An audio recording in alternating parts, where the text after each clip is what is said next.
Zach Osterman from the Indy Star joins us now. Zach, how are you, sir? Hey, sorry about that. I was having trouble getting the link to load.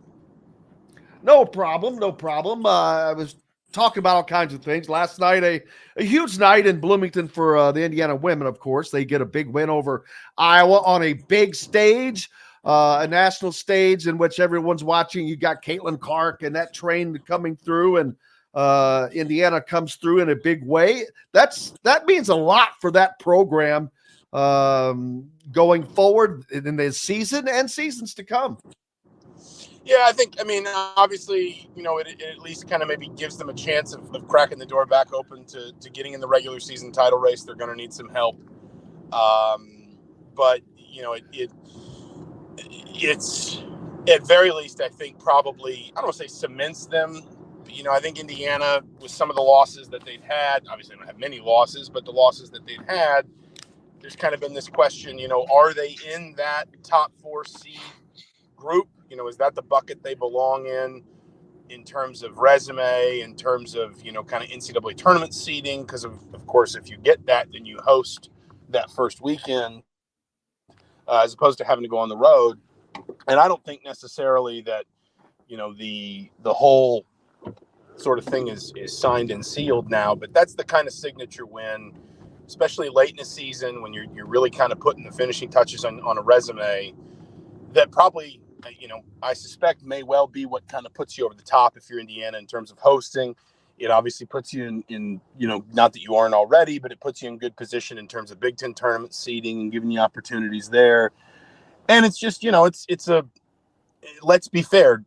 This team has had a couple ugly losses, including one to Iowa. They had obviously the one very early in the season to Stanford, one that maybe, the final score wasn't quite reflective of the game in Illinois. Illinois led for a lot of that game, but I don't think Indiana was necessarily, losing by 20 points for a lot of that game. But it, just to kind of buttress that and post that kind of win the way that they did, they weren't hanging on. They were the better team. They were, clearly kind of in front, pretty much the entire second half, going into halftime and then through the second half. They did a great job on Caitlin Clark defensively, and they earned their result. And it's going to be one that I suspect is going to carry them pretty comfortably here into the last few weeks of the season. Yeah, and more importantly for the Indiana women's program is staying in that top 16 of the NCAA seedings so they can potentially host some games in Bloomington. Yeah, no, like I said, they are right in that mix of teams that, at least at the moment anyway, seem like they're going to kind of be either maybe a 4 or a 5. And you start to ask what separates a team in that group, what gets them into that top 4 seed bucket. It's a win like that, and I'm sure it wouldn't hurt if Indiana could add a couple more, if they could go to the conference tournament and, maybe claim one more scalp, that kind of thing. But that's the sort of win that, not just because you have it and maybe other people don't, but because, you don't get an opportunity to play a top 5 team every week. And when you get those opportunities, you have to seize them. Obviously, it was a great chance for Indiana. They had a sold-out crowd, and with all respect to Caitlin Clark, she's a remarkable player. Somebody kind of said to me a few weeks ago in a radio interview or something, they said, that game sold out, or Indiana fans kind of excited to see Caitlin Clark. And I said, listen, there's a healthy respect for Caitlin Clark in Bloomington, but Indiana fans are showing up to watch Indiana win the game. This is not one of those where half the arena is kind of there for the phenomenon or the experience. I mean, that's going to be a stadium that is full of people willing Caitlin Clark to lose. And so, when you have that environment, when you have that opportunity, and, I know the committee says all wins count the same and all that, but there's undeniably something a little bit different, momentum-wise, if nothing else, about a win like that at this time of year specifically. You just can't pass up that opportunity, and obviously Indiana didn't. I agree. On the men's side, not just Indiana, but the Big Ten Conference has really fallen away as a conference. I'm thinking that there's probably going to be 6 teams that make the tournament this year. And you can look around other leagues like the SEC has really come on. The Big 12 is probably going to potentially put 10 teams in. The Big 10 has really fallen off as overall as a conference on the basketball side of things. And we're talking teams like Michigan and Maryland, in addition to Indiana, that are I don't know if it's had they not reacted well to the portal, because both Michigan and Indiana are not teams that suffer NIL wise. What is your thoughts on why that is? Well, I'm not totally sure Juwan Howard would agree with you that Michigan doesn't suffer NIL wise, but that's kind of a separate conversation. I don't really think one data point makes a trend. I think if I'm not mistaken, the Big Ten had 8 teams in the tournament last year. There have been seasons in recent years. I'm just talking the last like 4 or 5 years when the Big Ten has put 10 teams in. I'd have to go back and look, but if memory serves, the year that COVID shut the tournament down, there was a chance that 11 teams were going to get in. That was only 4 years ago. I think it's and listen. Since I've joined this beat, I've seen seasons when the Big Ten only put 4 teams in the tournament. It happens every once in a while, and I think that when you're maybe the ACC and you've had 2 or 3 years now of kind of sustained sort of lack of success, and in particular, the middle of that conference really just hasn't been able to figure it out. The Louisvilles, the Georgia Techs, the Pitts, the Syracuses, the programs that you feel like behind Duke and UNC, should be kind of in that sort of mix, just haven't really been able to find it the last 4 or 5 years. But I think the Big Ten is probably more just in a place where they're probably, I think you're right, they're probably going to get 6 in: Purdue, Illinois, Wisconsin, Michigan State, Nebraska. I don't know what Northwestern did last night. They won. They won. They beat Michigan because I saw they were down early, and I was packing and getting other stuff done. And but as long as kind of they just kind of keep adding enough that you can kind of make the committee forget about that Chicago State loss back in the non-conference.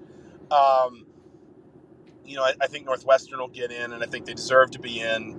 But then I think you kind of look at it, and essentially what it feels like happened to the league this season is you had just a bunch of teams that basically all fell on the wrong side of the variance model. So, Maryland, Indiana, I'd probably classify Ohio State in this to some extent. They're a bit on the extreme, but that's also because of the coaching situation and the way maybe things had kind of turned on Chris Holtmann in Columbus.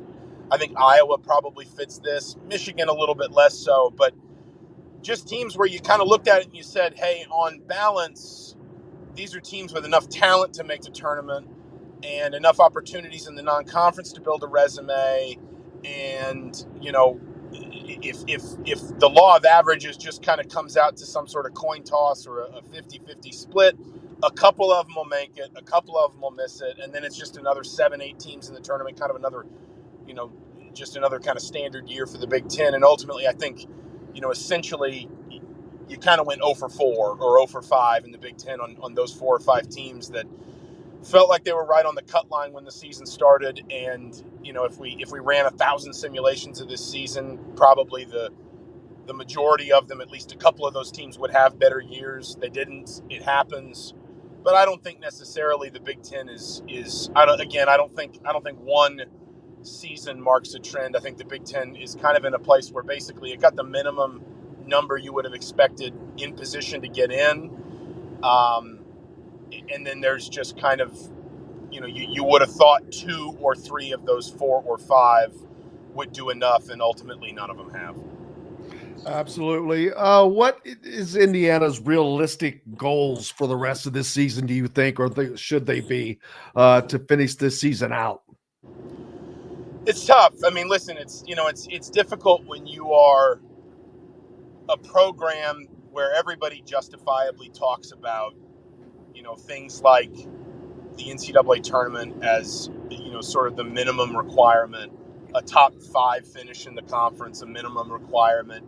You've obviously got experienced players like Trey Galloway and Xavier Johnson that have been to the tournament, that have, been on top 4 teams in the league, that have, even been maybe on the periphery of a Big Ten title race, or, you look at these last couple seasons, Indiana's been in the Big Ten tournament semifinals. So, guys that have been in these positions where they're allowed to kind of, dream relatively big dreams, and picking up an experienced guy like that, even, you want to look at him and say, hey, you're the senior, you've been around, you've had the most, sort of experience, you've got to lead, but you've also got to, they're still 21, 22-year-old, college students. You've still got to sort of pull them through that a little bit when they struggle. And then you got a lot of young guys that just maybe, haven't experienced a lot of, failure in their careers. And I don't think it's just, people always say, is it because they're all in prep school or whatever? I mean, listen to games because, they're the reason their teams win a lot of games. Gabe Cupps didn't go to a prep school. He went to, high school. He played for his dad. He won a state title. But what happens is you get to college, and this is maybe the first time guys have really struggled at this level, or to this degree competitively like this.